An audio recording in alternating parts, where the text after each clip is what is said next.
So today we're going to do something just a little bit different. We're going to talk about an actual patient in a case. So this is Oakley. He is a 6-year-old Bernedoodle that presented to us for bloody urine, dripping blood from the penis, and eating a little bit less. So this is pretty common in dogs for them to have urinary issues. So kind of the typical is to have a list of urinary tract infections, stones, mass, clotting issues throughout the whole body, potentially trauma or other. That's kind of our most common things that we see that cause this. So when we have a dog with bloody urine, we're typically going to start with a urinalysis, or actually looking at the urine itself. Now, his bladder was empty the day that he came in, so we did get his mom to catch some urine for us and bring it into the clinic so that we could take a peek at it. Now, when we're looking at a urinalysis, sometimes we will use a machine that shows us images like this. You can pause it and zoom in on those. So on this image, we see a lot of red blood cells and a lot of white blood cells. Because of the amount of cells in the image, it was very hard for us to see any bacteria.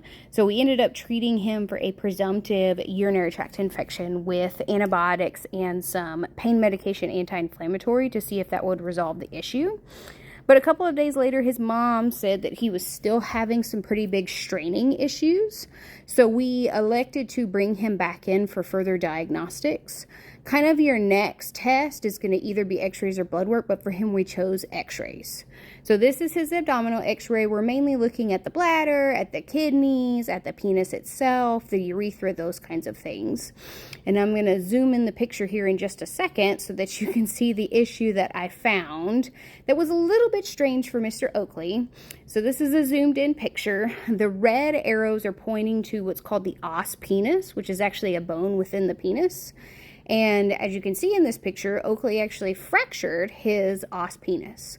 Now, this fracture doesn't look particularly new, but it would be very easy if he hit this area to cause the bony pieces to shift and cause soft tissue trauma. So I can't guarantee this is the issue that he was having, but it is definitely something that warrants being treated. Now, you can't exactly go in and splint the bones of a penis. So what we elected to do was treat him with a second pain medication and also another medication that treats what's called visceral pain, which is pain of the organs, and let him finish out his antibiotics and whatnot. And we will recheck him in a little bit of time to see if he has resolved his issues. With these, you definitely want to monitor and make sure that they are still able to urinate. If a dog doesn't produce urine and is actively trying over a 12-hour span, that is considered an emergency. And with these, if the bones never fuse, it can cause continued trauma for the rest of their life if they hit those spots again, and it causes soft tissue trauma. But we will have to see with Mr. Oakley because he is currently undergoing treatment of how he progresses. Hopefully we get this man back to his normal happy life.